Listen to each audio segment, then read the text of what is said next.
una ciencia que estudia las acciones y propiedades de las drogas o fármacos en el organismo vivo. No solamente para los humanos, ¿no? Para los animalitos, las plantas, farmacología es una materia básica y para nosotros los médicos es una materia indispensable, ¿no? En el momento de tratar con pacientes. Tenemos algunos conceptos, fármacos de la Organización Mundial de la Salud, que no ha cambiado hasta ahora, en 1968. Viene del griego farmacón, es toda sustancia química capaz de interactuar con un organismo vivo, utilizada para el tratamiento, prevención, curación, diagnóstico y interpretación, ¿no? Como concepto sigue teniendo esta característica, la Organización Mundial de la Salud nos habla. Tenemos sinónimos, ¿no? De fármacos, son medicamentos, medicina, agentes farmacológicos, compuestos, instrumentos farmacológicos, hasta remedios, podemos decir. ¿Listo? Entonces son sinónimos que podemos hablar de ellos. Yo, por ejemplo, hablo molécula farmacológica, siempre lo digo.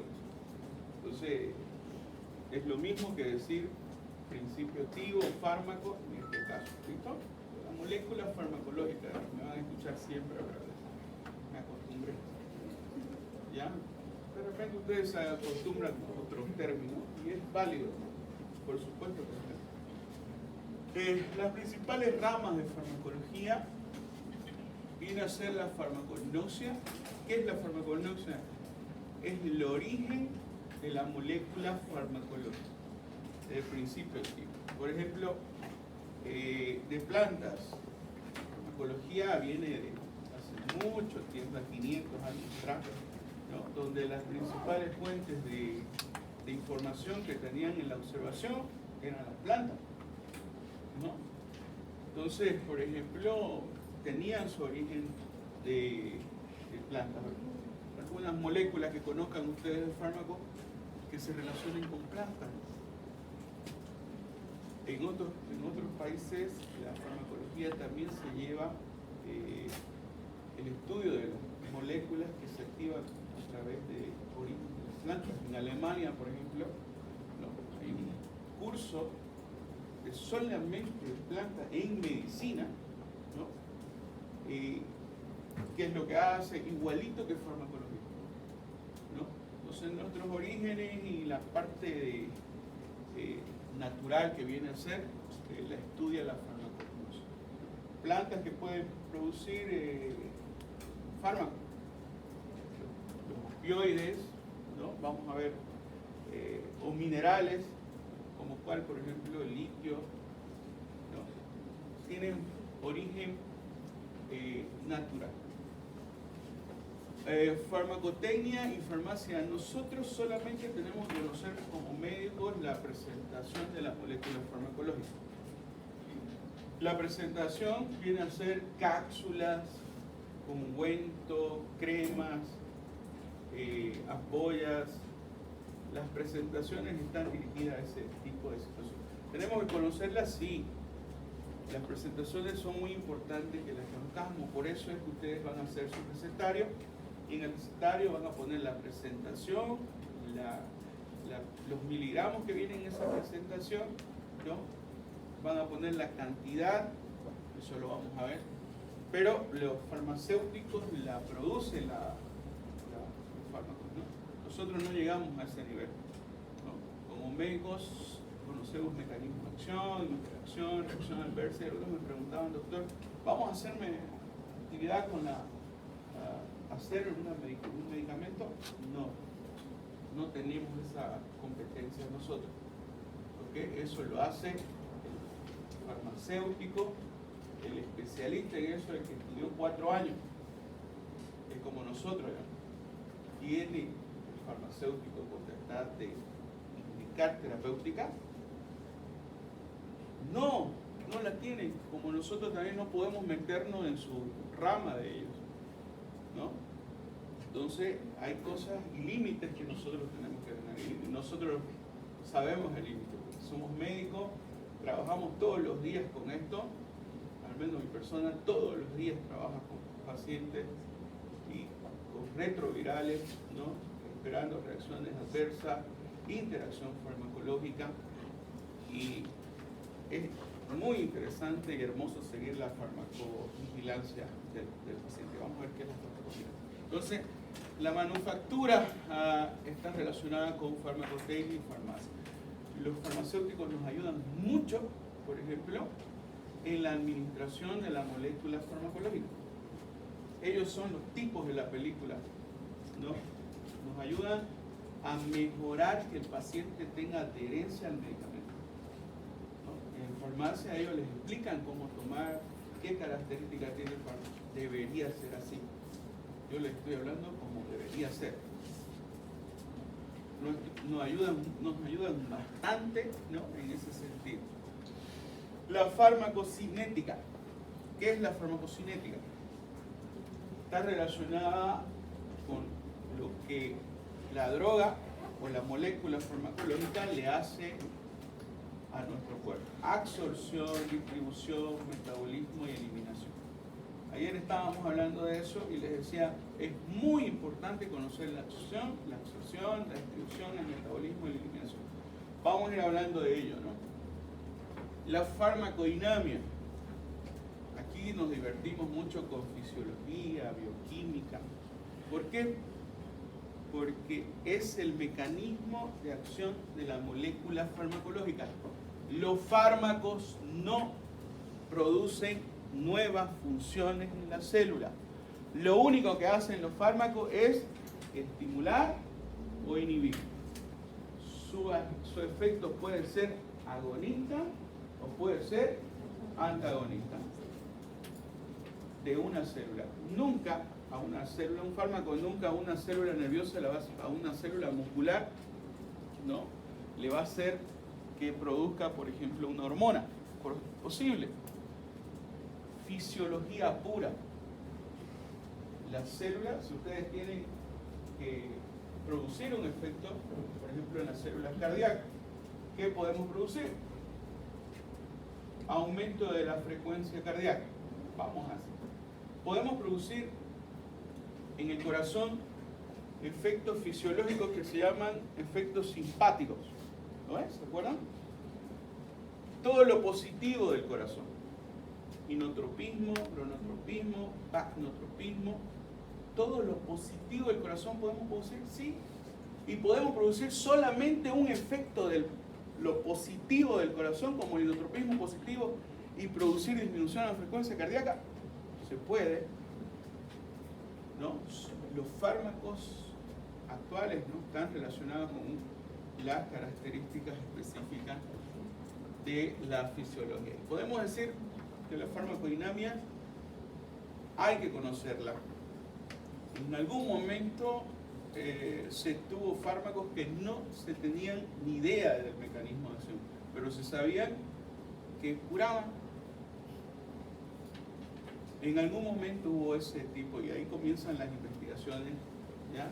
Bueno, de la parte fisiológica, donde ya se clonan receptores, hacen clonación celular, o sea, la tecnología avanzó mucho, que la farmacodinamia también avanza.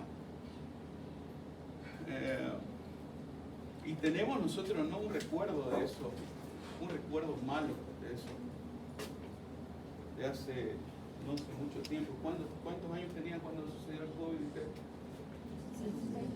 15. ¿Cuántos años tenían? 15 añitos tenían. En esa época todo era una locura. Todos, ¿no? Incluyendo médicos, los médicos, algunos, tenía compañeros que me decían: Juan Carlos, no salgas. Y yo, cuerudo, salí. Casi me voy por nada más, ¿no? Creo que porque mi compañera que tenía que entubarme la vi y reaccionó. Juan Carlito, no te preocupes, ya tenés tu camita en terapia. Y yo les miraba, no podía ni hablar. A las 3 horas, 4 horas ya estaba ya otra vez no me entube. Bueno, fueron situaciones muy difíciles, donde no se sabía absolutamente nada.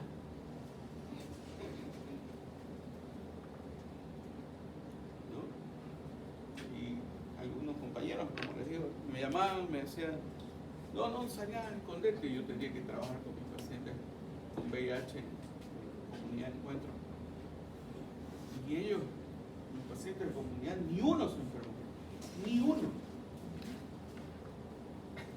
Se cuidaban, no sé si los retrovirales funcionarían en ellos, no sé, pero no tuve ni un fallecido por VIH o COVID. No, pero fueron esas épocas donde las recetas salían en las facturas de luz. Increíble. Pero atrás de la factura de luz, todo el tratamiento, el protocolo. O sea, sin control. Y después sacan un estudio, ¿no? Que las causas de muerte están relacionadas con fármacos y no con el virus. Impresionante, ¿no? Farmacología, por eso es sumamente importante en su formación. ¿No? Farmacodinamia, conocer fisiología, bioquímica. Farmacogenética, ¿no? Estudia la relación que existe en el estudio de los cromosomas, estudio de toda la respuesta de un fármaco respecto a una persona individual. Entonces la respuesta de farmacogenética está relacionada, vamos a ver, con la idiosincrasia de la persona, y algunas veces conocer esto nos habla mucho del cuidado que tiene que tener cada médico sobre cada fármaco que da. Si yo doy aquí al 100 el mismo medicamento, a los toditos acá, el mismo medicamento, los efectos secundarios van a ser diferentes. Puede ser que a ella le venga un dolor de cabeza, pero puede ser que a ella le venga fiebre, puede ser que a ella le venga una reacción relacionada, pero a todos no le dio nada, cabalingo a ella. Entonces es muy individual la respuesta y esto hay que tener mucho cuidado, ¿no? Hay que tener cuidado porque nos pueden hasta denunciar de malpraxis. Nosotros no tenemos laboratorios de genética aquí en Bolivia, por ejemplo, relacionada con la alteración o respuesta exagerada de algún fármaco. En el caso de pacientes con VIH, por ejemplo, en Estados Unidos le hace un test genético al paciente antes de comenzar el tratamiento. Aquí no hacemos eso, ¿no? Aquí es ¿a dónde va el viento? Más o menos así, ¿no? Porque no tenemos esa tecnología y a todos les hacen allá. Acá tenemos y solamente se les hace a las personas que han hecho resistencia, que no funciona el medicamento. Bueno, ese es un tema aparte. Pero es muy importante conocerlo. Ya vamos a hablar de otros casos que hay que tener también en cuenta. Los que van a ser anestesiólogos principalmente. Los anestesiólogos tienen muchos problemas de reacción adversa a los medicamentos con los anestésicos que utilizan. Ha habido problemas hasta no sé si les conté, en algún momento pasó una reacción de hipersensibilidad, por ejemplo, de una alteración genética de la formación de la acetilcolinesterasa. ¿Qué hace la acetilcolinesterasa? Degrada la acetilcolina. Hay personas que tienen problemas genéticos con esta enzima, con esta molécula degradadora de la acetilcolina. Algunos anestésicos actúan a nivel de la acetilcolina para separarse, lo mismo que hace, ¿no? Aquí no hace ni una función diferente. ¿Qué pasa? Los relajantes musculares les dan a los pacientes que entran a quirófano, ¿no? ¿Qué pasa? Ha pasado que hay una alteración genética en la acetilcolinesterasa y el medicamento que se le da para relajar al músculo, ¿no?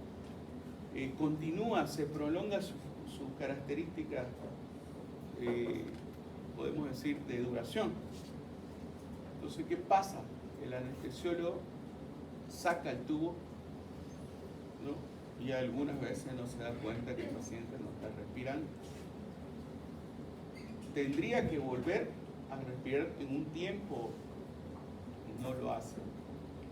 Uno se da cuenta y comienza a tratar a ese paciente. Pero ha habido casos, van a tener mucho cuidado con lo que están grabando, ¿ya? Yo les explico, farmacología es muy delicado. Ya, yo dejo que grabe, no hay problema. Pero solamente los que están presentes saben lo que estamos hablando. Y si eso lo encuentra cualquier persona que no está familiarizado con medicina, va a decir que yo tengo una sangre fría. Eso te enseña tu profesor. Enseña a defenderte. Ustedes van a ser médicos, van a ser mis colegas. Y yo quiero siempre que ustedes tengan todas las armas para defenderse contra personas que quieren hacernos daño. ¿Listo? Entonces, por ejemplo, en este caso, 2 médicos se suicidaron. Uno se tiró un tiro y el otro se ahorcó. 2 anestesiólogos. ¿Por qué? Porque lo sacaron de una malpraxis. De repente por ahí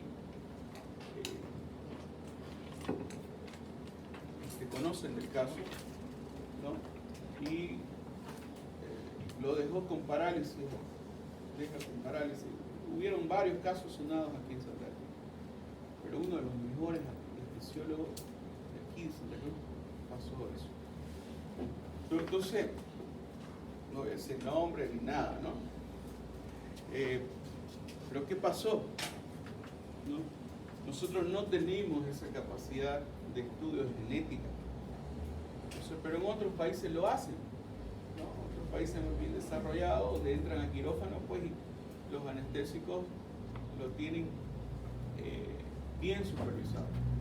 Entonces, pasa que nos pueden decir que nosotros hicimos mal, ¿no? Pero cuando nos damos cuenta de esto, tenemos que reaccionar inmediatamente. ¿No es? Es lógico. No hacerlo ya se convierte en un delito. El conocimiento de farmacología, decir, hay posibilidades que el paciente tenga esta reacción de este medicamento. Entonces yo voy a estar atento, y es que si sigue así con ese tipo de situación clínica, yo actúo farmacológicamente, terapéuticamente, lo que ustedes quieran. Pero no seguirlo ya es un delito. Ya es un delito. Y el no conocer que produce ese efecto secundario y no explicarle al paciente también es un delito. Porque usted sabe que puede ser este efecto secundario y no le avisó al paciente. Por eso cuando viene el paciente, me dice, comenzamos profilaxis, por ejemplo, de TB, de tuberculosis, la isoniazida, que es una tabletita que toman 3 tabletitas diarias por 6 meses, produce un efecto secundario marcado, que si no le das ácido fólico a ese paciente, a la segunda semana va a estar con un dolor terrible en el pie, una neuropatía periférica. ¿Pero por qué? Porque el medicamento la INH, produce eliminación del ácido fólico. Entonces, vamos viendo que en el tiempo le damos, vamos disminuyendo el ácido fólico en el paciente y produce, vitamina B, la B6. ¿Cuál es la B6? ¿Se acuerdan?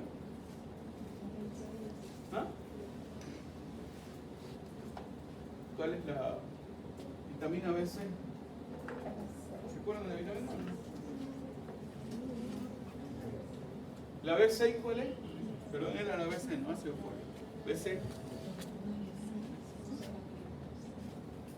Bien, busquen así, pues. En realidad, esa molécula no la tenemos en una sola. ¿Cuál es? ¿Qué? Piridoxina. La piridoxina no la tenemos, por ejemplo, en una. Ahorita no hay piridoxina sol. Entonces tenemos que tener otra característica, puede darle, por ejemplo, un complejo B, que ahí están todas las B, digamos, pero la que necesita es la piridoxina. ¿Qué pasa? Que si no le dan, tiene un efecto secundario relacionado a la neuropatía periférica. El paciente a la otra semana viene y te dice, no, doctor, me está ardiendo el pie, me da como si tuviera calambre en los pies. Entonces, la deficiencia de piridoxina está relacionada con este medicamento. Y es bueno conocerlo, porque disminuimos los efectos secundarios del sistema nervioso central. El ácido fólico está relacionado con la sulfadiazina. La sulfadiazina, ¿han escuchado alguna vez hablar? ¿Para qué se trata? No sé si ustedes conocen la toxoplasmosis. La toxoplasmosis se le da antifolato, se llama. Su nombre lo indica, antifolato, disminuyen el ácido fólico, ¿no? Para matar a las bacterias, la toxo, ¿no? En realidad lo que produce es disminución de la formación de purinas y pirimidinas en el bicho, el parásito, ¿no? Y esto hace que el parásito muera. Pero tiene un efecto secundario que disminuye el ácido fólico. ¿Qué tendría el paciente si disminuye el ácido fólico? Una anemia. ¿Cómo se llama esa anemia? Megaloblástica. Por eso damos nosotros un principio activo que se llama leucoborina, o ácido fólico, o ácido folínico, ¿no? Que es un principio activo que va a reemplazar a ese ácido fólico. Entonces, conocer farmacología en sus efectos secundarios para que nosotros mismos podamos disminuir ese riesgo de producir esa otra patología, ¿no? Es muy importante. Entonces, la terapéutica es la rama de la medicina que se encarga de, podemos decir, de tratar diferentes enfermedades con protocolos, ¿no? La farmacoeconomía. ¿Ustedes creen que es importante conocer la farmacoeconomía de un medicamento? Sí. Sumamente importante. Denle a un paciente un medicamento que vale más de 120 y en la farmacia le dice que hay un medicamento igual que vale 2 pesos. Va a comprarle 2 pesos. Hay que explicarle al paciente que en nuestro medio, ¿no?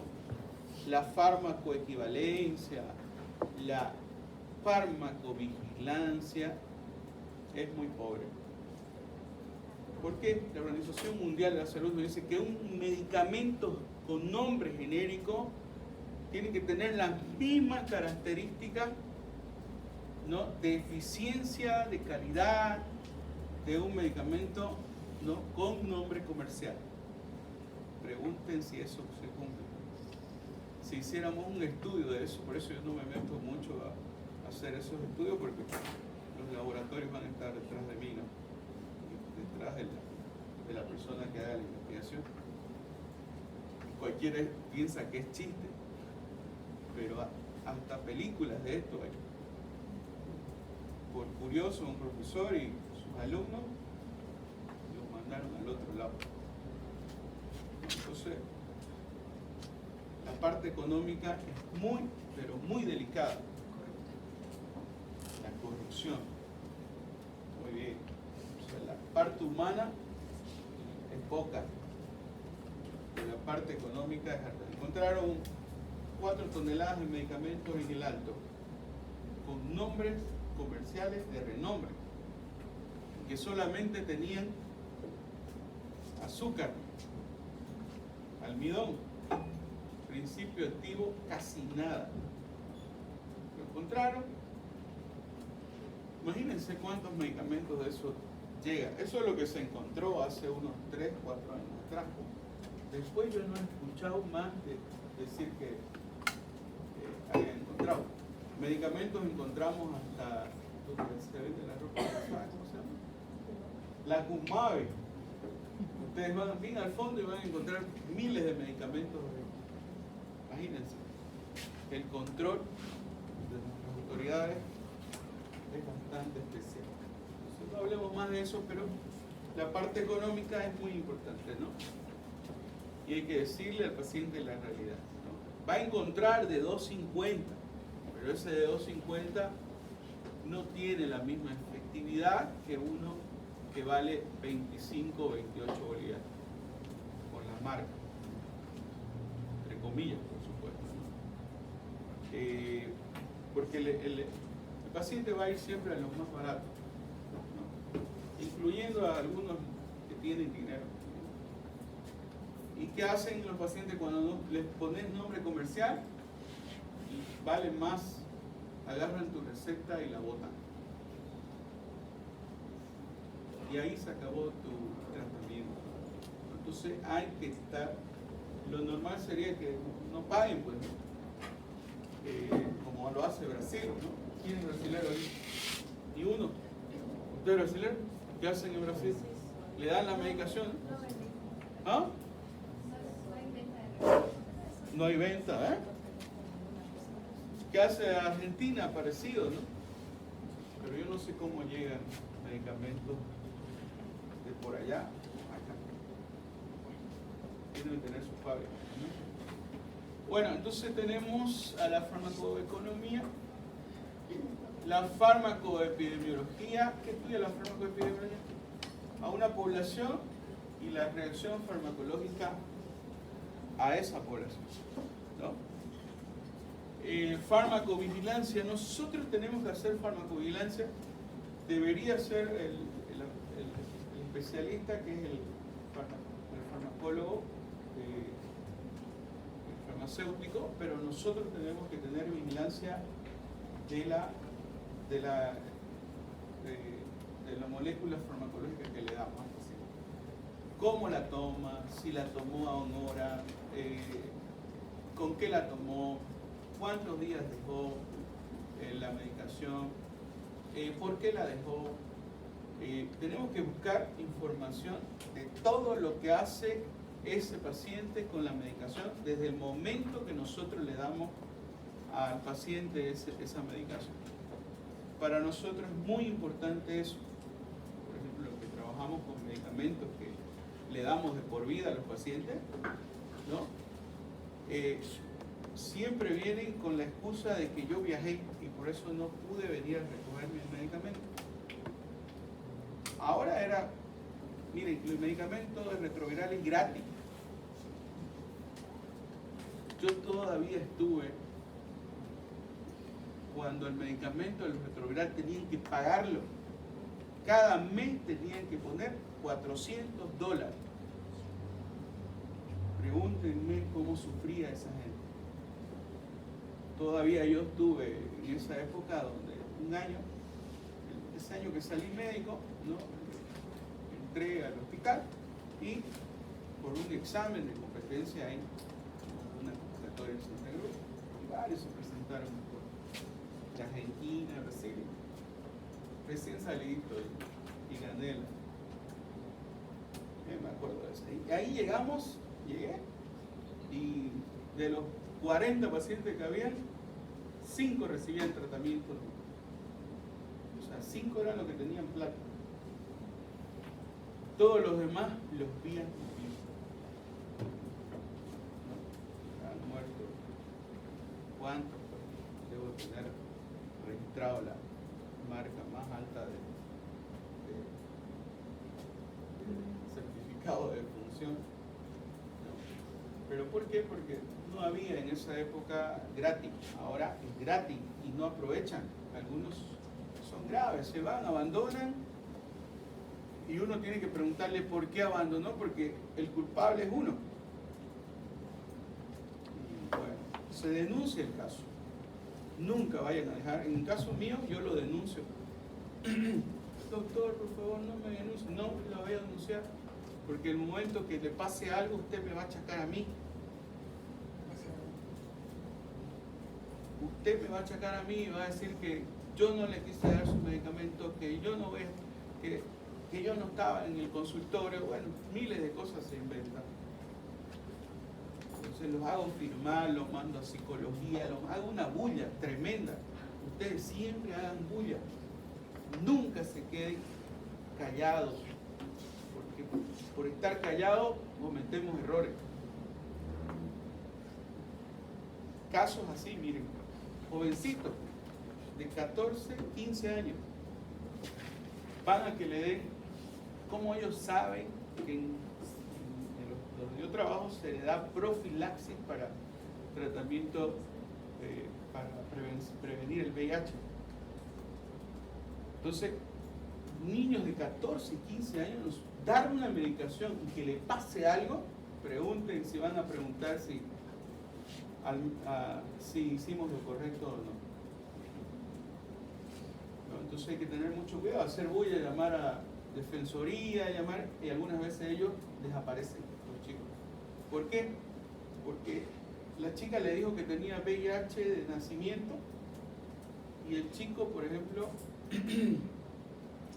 pero le dijo 72 horas antes, y el chico aparece con ella, pero sin su mamá, sin su papá, nadie. ¿Qué hacemos en ese caso? ¿Le dan la medicación o no? Sí se le da, pero con un riesgo terrible de que una reacción secundaria no pase al niño de 14, al de 14 en este caso, niño en este caso que les estoy contando, y investiguen. Y bueno, yo lo hice por emergencia. ¿Cuándo se convierte en tratamiento retroviral en emergencia? Porque no es emergencia. Cuando tenemos que hacer profilaxis. Cuando ustedes tengan un accidente, por ejemplo, laboral, nosotros tenemos accidentes laborales, de seguro que todos nos pinchamos algún día. Trabajamos en lugares donde no sabemos qué es lo que atendemos, a quién lo atendemos. Pregunten a un paciente con VIH si les dice que están con esa enfermedad y ustedes están saturando. Entonces, la profilaxis es emergencia. Tiene que ser menos de 72 horas para que el medicamento responda a un 100%. Bueno, pero le estoy diciendo la adherencia del medicamento, los problemas que puede tener uno con este tipo de situación. El paciente no viene, no recoge su medicamento, no toma la medicación aunque lo tenga. Hay otros pacientes que recolectan los medicamentos y lo tienen guardado y te lo llevan. Mire, doctor, tengo guardado 2 o 3 tarritos, no he tomado porque me fui al campo y me olvidé. Son tremendamente... No, esa persona yo no, directo a hacer bulla. No, ¿cómo puede ser posible? La enfermera, venga para acá, el psicólogo, venga para acá. A todingo los llamo. Hay unas personas que los siguen a los pacientes VIH, que es la parte social. Ellos nos controlan. Entonces yo les, afuerita, ¿no? La psicóloga, venga señora, venga, tengo este paciente, y viene y lo trata. Ya hiciste lo que tenías que hacer. Y eso tiene que estar registrado en la historia, porque si no, otro problema también. Bueno, son las cositas bonitas de farmacología que están relacionadas con la adherencia, la farmacovigilancia, ¿no? conocer la adherencia del medicamento de tu paciente es muy bueno. Toxicología y posología. Toxicología, medicamentos que pueden producir, ¿no?, daño directamente a un órgano y producir muerte en algunas situaciones, ¿no? Todo medicamento puede ser tóxico. ¿Qué dicen?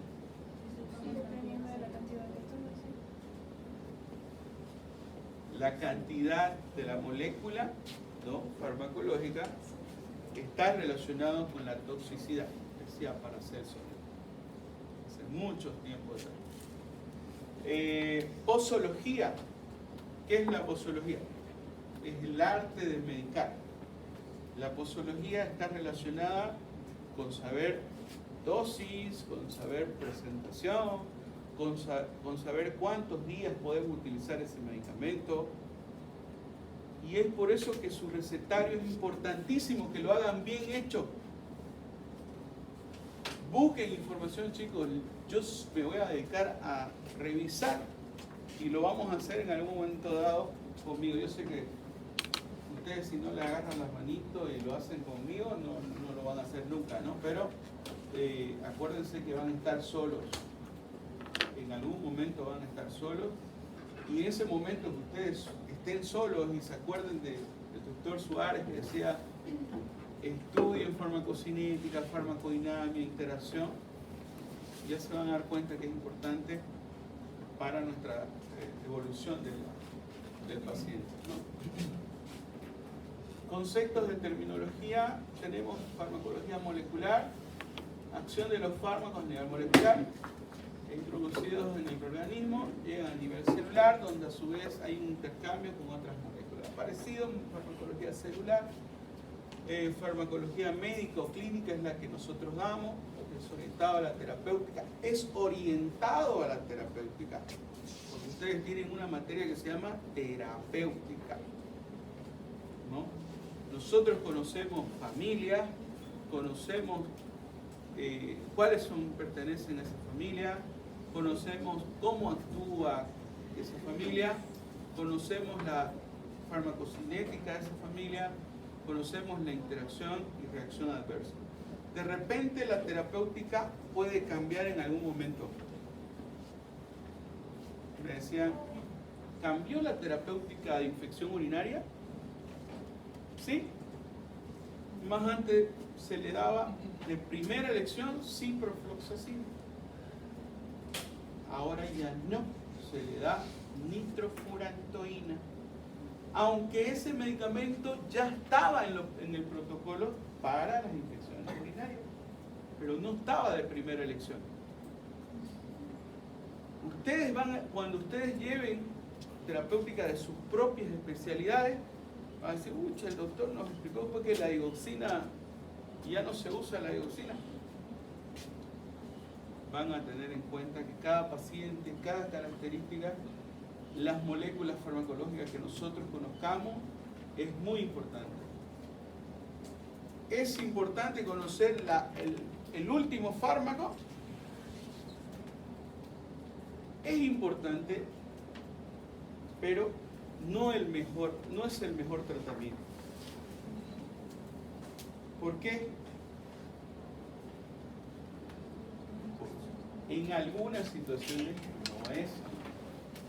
Porque ese fármaco que salió nuevo puede tener una alteración en un paciente que tiene insuficiencia hepática, por ejemplo. Pero tengo un medicamento que no tiene estas características y la terapéutica es larga, puede ser hasta cara, ¿no?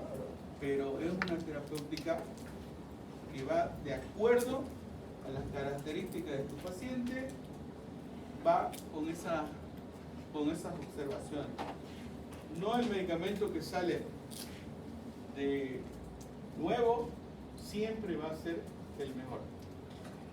Eso tenemos que tenerlo bien claro, ¿no? Los protocolos pueden cambiar en fracción de segundos. Como por ejemplo me dice el doctor, tiene una Streptococcus beta hemolíticos del grupo del grupo A,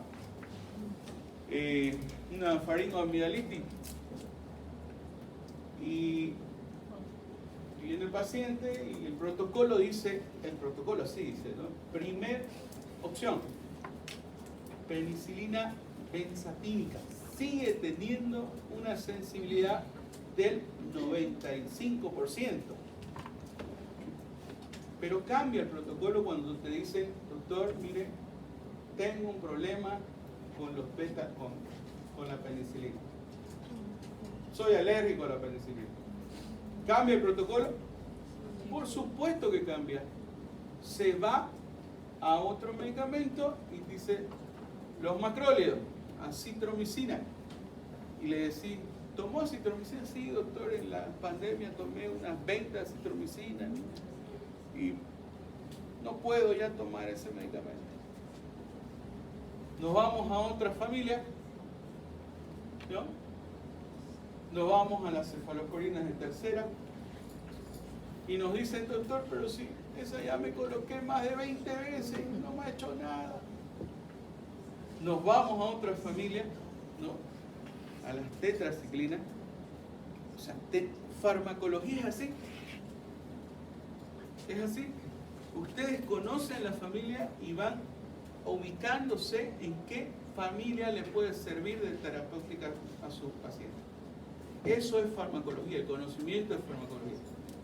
Terapéutica les decía, ¿no? Antes de primera elección, citro. Ahora dejó de ser de primera elección para subir la nitrofurantoína arriba de primera elección. Entonces la terapéutica puede cambiar en cualquier momento e investigación, por supuesto. Esto está relacionado con investigación. Pero en fármaco tenemos que conocer un libro de Litter de hace 20 años. Es tan importante como un libro de farmacología actualizado. El conocimiento de fármaco es un mundo que solamente el médico que lo estudia le da un punto y coma a lo que hace. Imagínense conocer todo eso. Les voy a contar un caso que me pasó no hace mucho. Resulta que, no sé si lo estaba contándole a los de práctica el otro día, pero no sé qué pasó. Resulta que me llama una doctora y me dice, doctor Suárez, me dice, le voy a mandar una paciente porque quiero que le dé el mejor tratamiento. Tiene sífilis.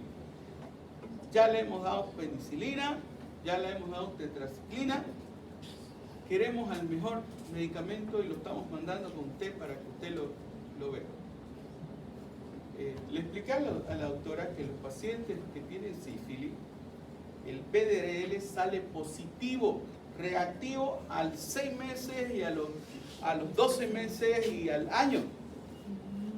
¿Qué se mide entonces para ubicarse en la terapéutica? Le dije a la doctora, pero mándemelo. Llegó la paciente, le expliqué el caso y le hice un laboratorio. Ahí tenemos, el trabajo yo, es un hospital, un centro bastante especial con enfermedades de transmisión sexual. Entonces medimos la cantidad de dilución de los antígenos, anticuerpos, ¿no? Entonces la dilución mide si el tratamiento fue adecuado o no fue adecuado. Entonces, cuando hicimos la dilución, estaba la dilución bajísima. Era reactivo, salía reactivo, pero la dilución estaba 1 en 2. Es bajísimo. Quiere decir que el tratamiento fue adecuado. Ya las tetraciclinas, no sé para qué le metieron, pero querían que yo le meta otros fármacos más. Denle el mejor medicamento, doctor. Y le expliqué ya. Algunas veces, no es que no sepamos, algunas veces se nos pasa, pues, ¿no? Y para eso estamos, para ayudarnos entre nosotros, no darnos palos. ¿No? ¿Quién es el enemigo del otro médico? El médico de uno mismo es el otro médico. Entonces, no se le da palo nunca a un... Lo que pasó y hay que solucionar ese problema. No crean que no he tenido problemas. Como toda persona que trabaja en el campo de la medicina, todos tenemos problemas, ¿no? Una vez la doctora me llamó, doctor, ¿por qué no le hizo laboratorio? Sí, ¿no? No me estaba. No siempre se le hace. Ah, ya, doctora, va a disculpar. Hágalo usted, doctora, el que usted está continuándome en el turno. Es grave. La situación es grave. Todos tenemos nuestra personalidad. Y hay personas que son fuertes, hay personas que son más amables. Pero nosotros tenemos que ser en todo humildes y conocer, por supuesto, muchas cosas que nos da el punto y coma de lo que somos. El que más sabe en medicina es el médico más humilde que ustedes encuentren. Lo encontré a los que escriben los libros, a Goodman, a Harrison, algunos de ellos. Son unas personas súper, y aquí mismo tenemos en Bolivia varios de esos capos, genios en la medicina, genios, chicos, que solamente los reconocen Brasil, Argentina, otros países los reconocen y nosotros ni bola que le damos. Bueno, pero eso sucede, ¿no? Muchas veces. Entonces, tenemos farmacología clínica, es orientada a la terapéutica, con el fin práctico de proveer fármacos, utilidad en los fármacos de la enfermedad que afectan al hombre. Farmacognosia, ya hablamos, siempre díganme la hora porque yo me disparo. 7 minutos. Ya. 7 minutos. ¿Faltan 7 minutos porque nos vamos o ya terminó la clase? No, 7 minutos le quedan. Ah, Hasta las ya. 9 en punto. Entonces aquí nos quedamos para que la próxima clase hablemos de todo.